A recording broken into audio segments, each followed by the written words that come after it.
वनांचल TV 24 live.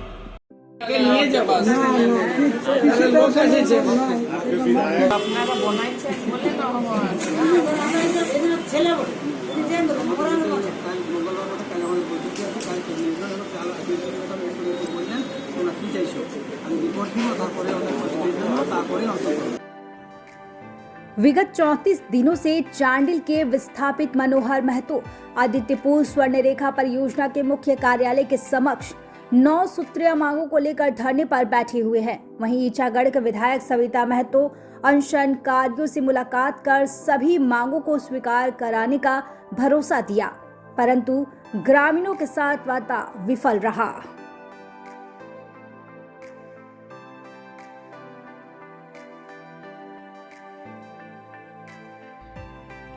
वहीं बता दें कि मनोहर महतो स्वर्ण रेखा परियोजना से विस्थापित गांव गोविंदपुर बामुंडी का रहने वाला है, जो पिछले कई वर्षों से उनका गांव विस्थापित सूची से काट दिया गया है, जिसे लेकर 5 वर्ष पूर्व भी गांव को जोड़ने और नौकरी की मांग को लेकर धरने पर बैठे थे।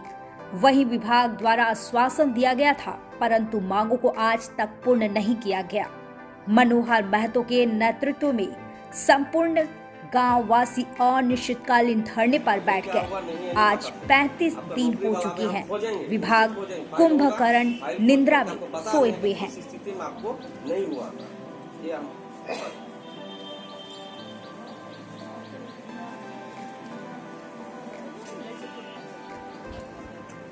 विधानसभा बजट सत्र खत्म होते ही ईचागढ़ के विधायक सविता महतो वार्ता के लिए पहुंची और सभी मांगों पर पहल करने की बात कही और जल्द ही पूरा करने का आश्वासन दिया, परंतु मनोहर महतो ने विधायक के प्रस्ताव को ठुकराते हुए सभी 9 मांगों को ऑन द स्पॉट निराकरण करने की मांग की, अन्यथा अमरण अनशन जारी रखने की बात कही।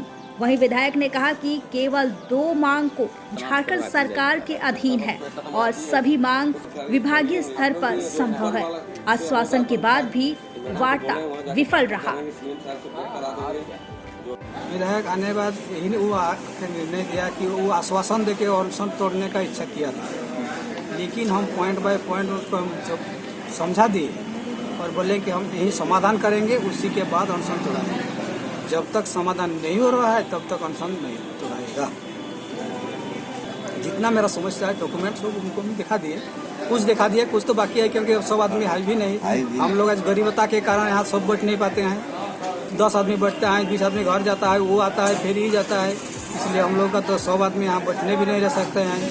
हम उनको यही आश्वासन दिए कि ठीक है, हम लोग का जितना सब हम आदमियों को बुलाएंगे, आश्वासन से बात करेंगे, उसके बाद ही आपको रिपोर्ट देंगे, लेकिन यहाँ समाधान करेंगे तो अब ये अनशन तोड़ाएगा। हम घर जाके समाधान नहीं करेंगे, अनशन मेरा यही पर होगा।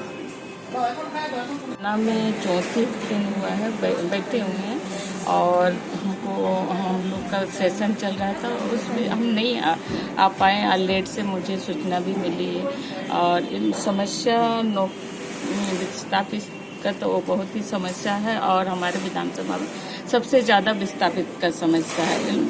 यहाँ पर 9 मांग रखे हैं, जो कुछ 2 मांग है कि सरकार से कैबिनेट से ही वो पास होगा, वो 2 मांग वो मैं सरकार से इस बात को वहाँ पर मांग है उसको रखेंगे सरकार का वहाँ, और वो कैबिनेट में कैसे पास किया जाएगा वो सरकार अपना और बाकी तो यहाँ से ऑफिस विभाग से वो कर लेंगे बोले, लेकिन अभी तुरंत बोल रहे हैं, तुरंत तो नहीं कर पाएंगे बोले।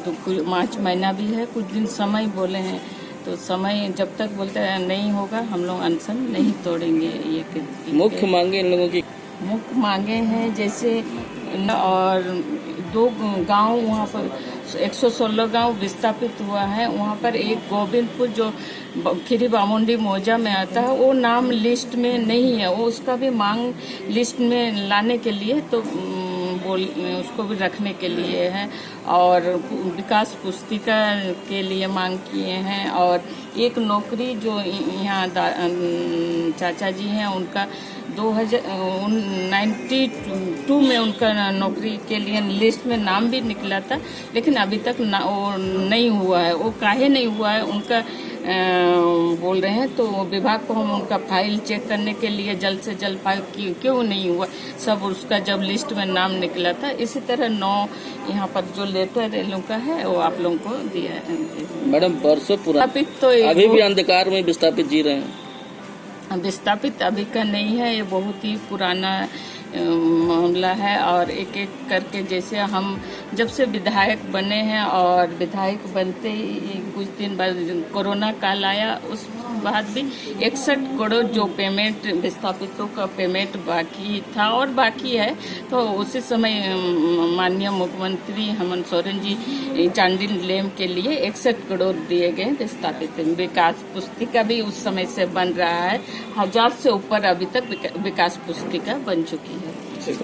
ठीक ज्यादा है ये। जो कुछ कहीं भी अगर वैसे है तो आप ये करिए चिट्ठी का माध्यम में, उसमें हम आगे उसको करवाएं।